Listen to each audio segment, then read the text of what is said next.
जय हिंद ऑफिसर्स, क्या हाल है सबके। सब लोग बिल्कुल मजे में हैं, एकदम चकाचक रापचिक। देखो यार, एग्जाम बहुत नजदीक आ गया है। मुश्किल से 20 दिन बचे हैं। तुमने तैयारी भी अच्छी की है, नो डाउट। मेहनत तुम कर रहे हो, चाहे तुम कहीं से भी तैयारी कर रहे हो, तुम इस प्लेटफॉर्म से कर रहे हो, किसी और प्लेटफॉर्म से कर रहे हो, इतना मान के चल रहे हैं कि मेहनत तुम कर रहे हो। मॉक टेस्ट भी तुमने अच्छे खासे लगा लिए।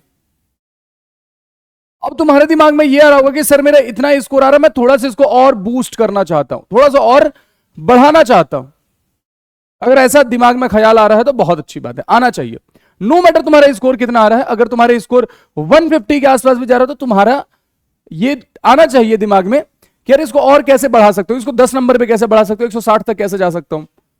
अगर तुम्हारे स्कोर 80 के आसपास आ रहे हैं तो तुम्हारे दिमाग में होना चाहिए यार कैसे 100 का आंकड़ा टच करूं। जस्ट पास अगर रह रहे हो तो कैसे तुम चाहोगे कि थोड़ा सा और इसको बढ़ जाए, कि सेफ साइड चले जाए। देखो, इस वीडियो को थोड़ा क्रिस्प रखेंगे और हम उन चीजों पे ही बात करेंगे कि तुम कैसे, एक डायरेक्शन दूंगा मैं ये नहीं बोलूंगा कि एग्जैक्ट यही करो, एक डायरेक्शन दूंगा कि तुम अगले 20 दिन में कैसे स्मार्टली खेल करके अपने स्कोर को बूस्ट कर सकते हो, बढ़ा सकते हो, है ना। हाँ, लेकिन उससे पहले कुछ कंडीशंस हैं। मैं ये मान के चल रहा हूं कि तुम्हारे पास नोट्स हैं अपने मैथमेटिक्स के, चाहे तुमने जहां से भी तैयारी की तुम्हारे पास हर चैप्टर के नोट्स होने चाहिए, ठीक है। दूसरी चीज मैं मान के चल रहा हूं कि तुमने एटलीस्ट 5 मॉक लगा लिए हैं। टाइम जितना आ गया है, मैं मान के चल रहा हूं तुमने 5 मॉक तो कम से कम खींच लिए, लगा लिए। कारण क्या है 5 मॉक लगाने का, कि 5 मॉक लगाने के बाद ना हमें अपने स्ट्रेंथ और वीकनेसेस का पता चल जाता है। हम अपने चैप्टर उस कंडीशन में डिसाइड कर लेते हैं कि सर ये सारे चैप्टर मेरे स्ट्रेंथ है, ये सारे चैप्टर मेरे वीकनेसेस और ये ठीक ठाक से हैं। तुम उस परिस्थिति में 5 मॉक के बाद पहुंच जाते हो अगर तुम एनालाइज करते हो चीजों को। तो मैं ये मान के चल रहा हूं कि तुमने अपना अच्छा चैप्टर, वीक चैप्टर और एवरेज चैप्टर अपना बाइफरकेट कर लिया होगा। अब इन जनरल जो स्टूडेंट का होता है उसमें वो क्या करते हैं कि वो कैलकुलस जनरली छोड़ते हैं, जनरली कैलकुलस छोड़ते हैं। बहुत सारे बच्चे छोड़ते हैं, मैं ये नहीं बोलता सारे, किसी का कैलकुलस बहुत भी अच्छा होता है। कुछ बच्चे ऐसे होते हैं जिनको कैलकुलस ही इजी लगता है, बहुत अच्छा लगता है उनको कैलकुलस करना। कुछ बच्चे, मतलब मेजॉरिटी ऑफ द पोर्सन, जो जिन स्टूडेंट से मेरा इंटरेक्शन हुआ, जिनको मैंने पढ़ाया है, जिनसे मिला हूं, तो उनको कैलकुलस टफ लगता है। कैलकुलस वो जनरली स्किप करना चाहते हैं, नो डाउट। तो मैथ्स में कर रहे हो, कैलकुलस स्किप करके तुम ठीक ठाक मार्क्स ला रहे हो, उसको और अगर बूस्ट करना चाहते हो तो कैलकुलस से कैसे स्मार्टली तुम इस 20 दिन में अपने मार्क्स बढ़ा सकते हो, जरा हम बात करते हैं।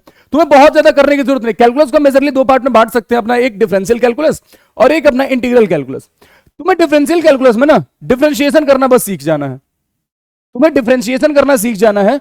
अब डिफरेंशिएशन का यूज कहां कहां और हो सकता है, तुम और कहां से डिफरेंशिएशन से मार्क्स ले सकते हो।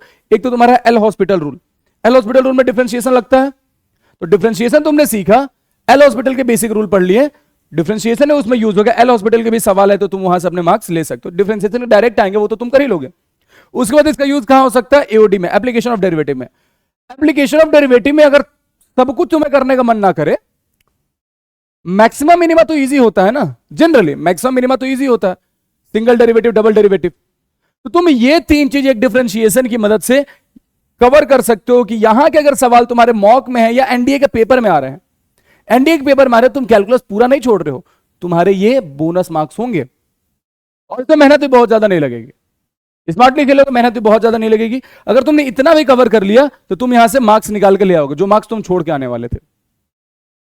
अगर हम बात करें इंटीग्रल कैलकुलस की, अगर हम बात करें इंटीग्रल कैलकुलस की, तो देखो अब डिफरेंशिएशन की मदद से ना तुम इनडेफिनेट इंटीग्रल का भी काम कर सकते हो, इनडेफिनेट इंटीग्रल का भी काम कर सकते हो। एनडीए में बहुत सारे सवाल ऐसे आते हैं, अगर तुमने पीवाईक्यू लगाए होते तुमको पता होता कि ऑप्शन को डिफरेंशिएट करके तुम इंटीग्रेशन कर सकते हो। इनडेफिनेट इंटीग्रल में ऑप्शन को डिफरेंशिएट करेंगे, क्वेश्चन के पास पहुंच जाएंगे, वो हमारा आंसर हो गया। तो तुम डिफरेंशिएशन की मदद से अपना इनडेफिनेट इंटीग्रल भी कवर कर सकते हो, अगर तुम्हें इंटीग्रेशन में बहुत ज्यादा इंटरेस्ट नहीं है तो, तुम्हें इंटीग्रेशन अगर टफ लग रहा है तो, ठीक है। फिर हम बात करते हैं जरा डेफिनेट इंटीग्रल की। डेफिनेट इंटीग्रल में तुम्हें बहुत ज्यादा अंदर जाने की जरूरत नहीं है, मुश्किल से 3-4 रूल हैं, बस उन 3-4 रूल्स को तुम याद कर सकते हो, जिनको किंग्स प्रॉपर्टी, क्वींस प्रॉपर्टी भी बोलते हैं। 0 से a, 0 से 2a, माइनस a से a, और एक पीरियोडिक फंक्शन वाला रूल। तुम्हारे पास नोट्स है, तुम्हारे नोट्स में ये होंगे, इसलिए मैंने पहले कंडीशन बताया था, you should have notes of your chapters, जहां से भी तुमने तैयारी करी है। तुम वहां से एटलीस्ट इन 3-4 रूल्स पे कमांड कर लो। कमांड भी कुछ बहुत ज्यादा नहीं करना है, तुम्हें ऑड फंक्शन, इवन फंक्शन पहचानने आना चाहिए, तुम्हें पीरियोडिक फंक्शन पहचानने आना चाहिए। और पीरियोडिक फंक्शन में जो एनडीए देता है वही sin x cos x tan x, यही सब देता है। तो तुम इन 3-4 प्रॉपर्टी में काम करो तो डिफरेंट इंटीग्रल के भी सवाल तुम निकाल सकते हो। ये बोनस लेने का तरीका बता रहा हूं। उसके बाद एक और चीज तुम यहां से कवर कर सकते हो, डिफरेंशियल इक्वेशन। अब डिफरेंशियल इक्वेशन तुम्हें पूरा अंदर डीप में जाने की जरूरत नहीं है। क्यों? क्योंकि तुमने इंटीग्रेशन तो ऑलरेडी स्किप कर रहा है, मेजरली इंटीग्रेशन का पार्ट तुमने ऑलरेडी स्किप करा है, तो तुम डिफरेंशियल इक्वेशन में बहुत ज्यादा नहीं इंडल होगे। तुम क्या करोगे? तुम एटलीस्ट ऑर्डर और डिग्री निकालना सीख जाओगे, बहुत ज्यादा नहीं, तुम बस ऑर्डर डिग्री निकालना एक चीज तो सीख जाओ, कम से कम इतना तो कर लो कि ऑर्डर डिग्री निकालना सीख जाओ।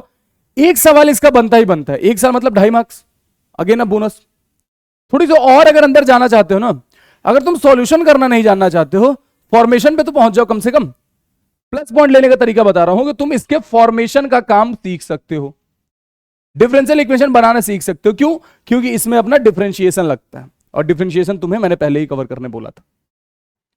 तो अगर तुम कैलकुलस पूरा छोड़ रहे थे, पूरा मत छोड़ो, तुम ये खाका दिया मैंने, तुम इसको फॉलो कर लो कि तुम्हारा यहां से कुछ बोनस मार्क्स मिल जाएगा। ये उन बच्चों के लिए जो कैलकुलस स्किप कर रहे थे। कुछ बच्चे ऐसे होते हैं जिनका मन करता है कि सर ज्योमेट्री स्किप कर दें, हम ज्योमेट्री में टफ लग रही है। नो डाउट तुम करना चाहते हो, तुमने बाकी चैप्टर अच्छे स्ट्रांग किए हैं, कर लो, लेकिन ज्योमेट्री पूरा मत छोड़ो। ज्योमेट्री से कैसे स्मार्टली खेल सकते हैं? तुम बहुत कुछ मत कवर करो, तुम 3D और वेक्टर पढ़ लो। 3D और वेक्टर में मैं ये नहीं बोल रहा तुम बहुत ज्यादा इंडल्ज हो जाओ, सारे टॉप लेवल के जितने भी टफ क्वेश्चन हो रहे वो बनाओ, नहीं, उतना टाइम तुम्हारे पास अब है नहीं। तुम्हें रिवीजन भी करना है, मॉक टेस्ट भी प्रैक्टिस करना है, जीएटी पे भी ध्यान देना। तुम सिंपली ना, तुम क्या करो, लाइन और प्लेन का इक्वेशन निकालना सीख जाओ। जितने पॉसिबल तरह की इक्वेशन बनते हैं, लाइन और प्लेन के सारे तरह के इक्वेशन निकालना सीख जाओ।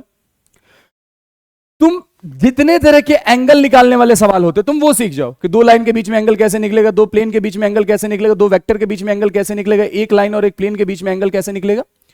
तुम ये एंगल वाला काम सीख लो, तुम ये एंगल वाला काम सीख लो, और अगर ये सीख गए तो ये तुम्हारे लिए फिर आसान हो जाएगा। पैरेलल एंड परपेंडिकुलर कंडीशन ये कवर कर लो, क्योंकि यहां से सवाल फॉर श्योर बनेंगे। हाँ, थोड़ा सा और मेहनत करोगे तो 3D वेक्टर कर ही रहे हो तो बेसिक में ये भी पढ़ लेना। बेसिक ही डायरेक्शन रेशियो, डायरेक्शन कोसाइन की। अगर डायरेक्शन रेशियो पता है, लाइन के इक्वेशन गिवन है तो कैसे एंगल निकालना, डायरेक्शन रेशियो, डायरेक्शन कोसाइन पता होना चाहिए। आ जाते हैं सवाल, और आसान सवाल आते हैं इसके, केवल वैल्यू पुटिंग वाले फॉर्मूला अगर याद है तुम यहां से नंबर ले सकते हो। पूरा स्किप करने के बजाय तुम ये कर सकते हो, है ना। तुम्हारा 2D छोड़ने का मन है, छोड़ दो। करना चाहते हो तो उसमें भी सेम चीज, अगर 2D भी करना चाहते हो तो उसमें भी एटलीस्ट इतनी बेसिक चीजें पढ़ लेना कि लाइन के इक्वेशन कैसे निकालेंगे, 2 लाइन के बीच के एंगल कैसे निकालेंगे, किसी उसमें एक आध चीज और तुम ऐड कर सकते हो कि किसी पॉइंट का डिस्टेंस कैसे निकालेंगे। बेसिकली सिंपल सा अगर बात करूं मैं तो फॉर्मूला एटलीस्ट याद कर लो, बहुत डीप में मत जाओ, फॉर्मूला याद करके चले जाओ ज्योमेट्री के, क्योंकि इसके सवाल फॉर्मूला बेस्ड आएंगे फॉर श्योर, ताकि तुम फॉर्मूला बेस्ड सवाल आसानी से कर सको। जो बच्चे ज्योमेट्री स्किप कर रहे थे, खाका मैंने दिया कि आप इसको फॉलो करें, आपके मार्क्स फॉर श्योर बूस्ट होंगे। एक ग्रुप ऑफ स्टूडेंट होता है जो ट्रिग्नोमेट्री छोड़ना चाहता है, मैं केवल मेजर पोर्शन की बात कर रहा हूं। एक ग्रुप ऑफ स्टूडेंट होता है जिनको ट्रिग्नोमेट्री टफ लगती है, वो ट्रिग्नोमेट्री छोड़ना चाहते हैं, क्योंकि ट्रिग्नोमेट्री में भी 4-5 चैप्टर आते हैं, है ना। छोड़ो, कोई दिक्कत नहीं है। तुमने अगर बाकी यूनिट अपने स्ट्रॉन्ग किए हैं तो ट्रिग्नोमेट्री स्किप करना चाहते हो, कोई दिक्कत नहीं है, लेकिन हाँ, पूरा स्किप नहीं करना। तुम्हें पढ़ क्या क्या पढ़ सकते हो यहां से, जो फॉर्मूलाज होते हैं, तुम बेसिक फॉर्मूलाज पढ़ सकते हो, और वो भी केवल आइडेंटिटी और रेशियो कवर करने बोल रहा हूं। मैं ये नहीं बोल रहा हूं तुम इनवर्स में घुस जाओ, मैं ये नहीं बोल रहा हूं तुम इक्वेशन में घुस जाओ, मैं ये नहीं बोल रहा कि तुम ट्रायंगल वाले में घुस जाओ, प्रॉपर्टीज ऑफ ट्रायंगल। मैं बस इतना बोल रहा हूं कि तुम आइडेंटिटीज एंड रेशियोज की बेसिक चीजें पढ़ के चले जाओ। तुम यहां से कुछ मार्क्स लेकर के आओगे, घाटा नहीं होगा। टाइम है अभी, उतना टाइम तो है कि तुम इसको कवर कर सकते हो। आइडेंटिटीज एंड रेशियोज में तुम क्या क्या पढ़ सकते हो, ये वैल्यू पुटिंग सीख के जाओ। वैल्यू पुटिंग या मेथड ऑफ सब्स्टिट्यूशन जिसको बोलते हैं।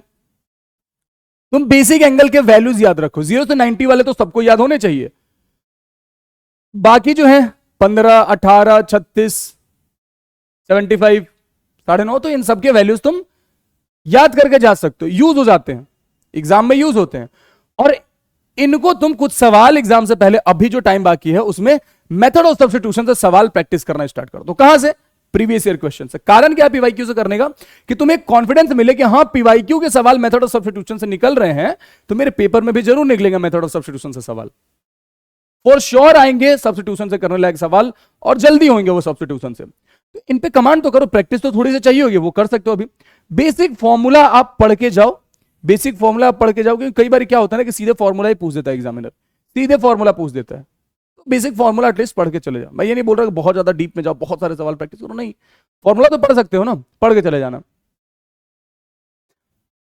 जब तुम ये कवर कर रहे होगे तो एक चीज पर जरा ध्यान देना कि ट्रिग्नोमेट्री के किस टाइप के सवाल रिपीट हो, जो रिपीटेड पीवाईक्यूज है ना उनको मार्क कर लेना, उनको जाने से पहले 2-3 बार लगा करके चले जाए रिपीटेड पीवाईक्यूज को, जो बार बार रिपीट हो रहे जिस तरह के सवाल, तो उनको करके चले जाना, ट्रिग्नोमेट्री तुम्हारा यहां से कवर हो जाएगा।